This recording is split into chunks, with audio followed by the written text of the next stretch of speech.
This video is to give you guys a direct update relating to what Italian government are now stating about people who they have rejected the asylum, and then how people take they arrive. You get wetin una need to understand for this video. Just try to watch am from beginning to the end, because this video na safety measure, and then na to let people know how Italian government they prepare for deportation.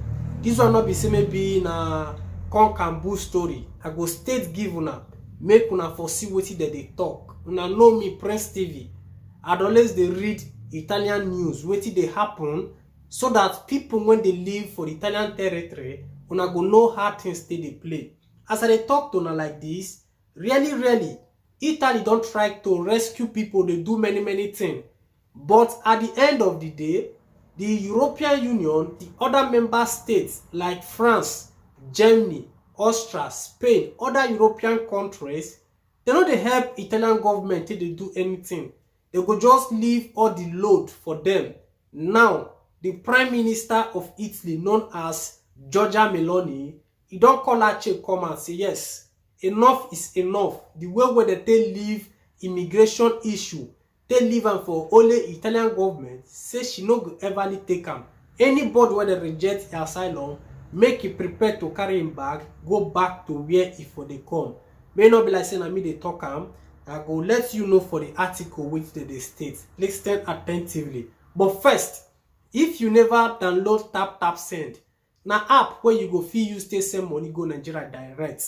I will keep the link for my comment section. Use my promo code Prince TV with capital letter.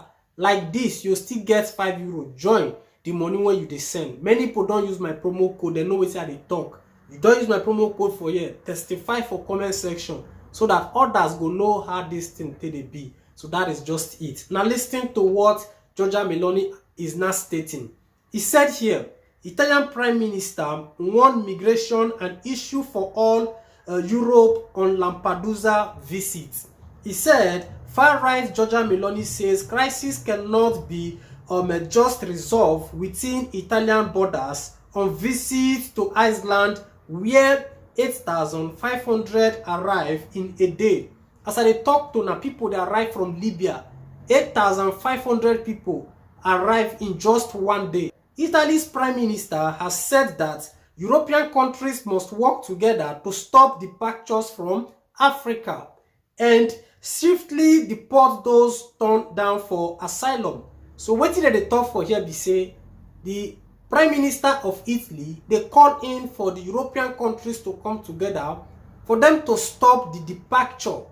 People when they move from Africa. At the same time, to make sure say anybody where they not give documents, where they reject the asylum, to ready to prepare in order for them to not be deported. Now waiting Giorgia Meloni they state like this. He said, who she said threatened the future of Europe. He said, after thousands of people seeking refugee arrived on Lampedusa in the last week, Giorgia Meloni turned the tiny Sicilian island, which for years has been the first port of call for people making the treacherous journey by sea from North Africa. So many articles they here, so when be like say, I know go fit state everything. If not, we go sleep here. I dey like to cut my video short to let una they know the key point wetin dey happen like this. Now, I make this video in a safety form for you when be like say that they reject your asylum many times. For people who never get documents, make una for still pray. Make God for grant you your own documents. Because as it stands now, Italian government don't dey stranded for where immigration dey. Just only one day, 8,500 people they arrive. They arrive every day like this. Now the government don't even know how they want to position all these people.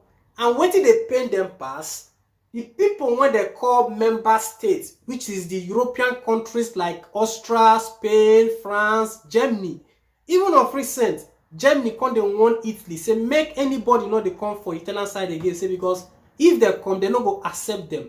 So if una go check them, somehow Italian government they try their best, but other countries no they give help. Now they think everything to be say yes, Africa they give them problems. Say they need to close the port, the departure place when people for they move from Africa.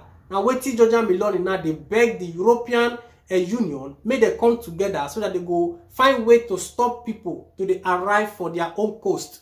At the same time, the state, you when they never give documents, you when be say they reject your asylum, they find way to deport people. You see, now make an tell people, plan B they good. As we order for Europe, it is good. We get things for here, we they do things for here, chair. People they will like say they don't still they successful. But those of them when still they find, people when still they find life difficult.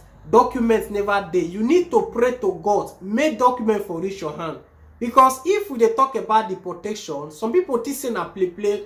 Once they mean and say they want need to deport anybody when not get document, they fit do am na their country. And this one also now wetin Georgia Meloni they see as solution in order for them to come out from the immigration crisis where they dey. As I dey talk to now for Sicily, everywhere ports don't full. People they arrive 24 hours of the day. You know, boats they arrive every day. They don't know how they want to do person again. So that is just it. It's a very big blow and a very big shame to African leaders where they're going to leave their people. You know, they run helter scatter. If Africa they okay, who go they say they enter Libya route? Who go they drag anything with these foreign countries? When we say now we get the raw material. This question are waiting at the ask to African leaders outside there. So, chairman people, I do this video for you to know you when they reject your asylum, know how you go take the waka, know how you go take the do your things, because they are all they go just pass the news. If people like us not come out and tell us, say see what they happen, una no go ever fit know what they play. So that is why Prince TV have come to now let you know that the Prime Minister of Italy is not trying to take into action. One, calling on the European Union for them to block the departure where people for them move from Africa. Second, people when they not give documents, may they prepare their bag for deportation. So that is just it. Most of them are going to say Italy not get money to deport. Italian government not get money to deport. Let me tell you, they have the money if they want to do it. So that is just it. Now go and they protect everybody. Anyhow, this is the news and this is the latest update from Prime Minister of Italy. Respect.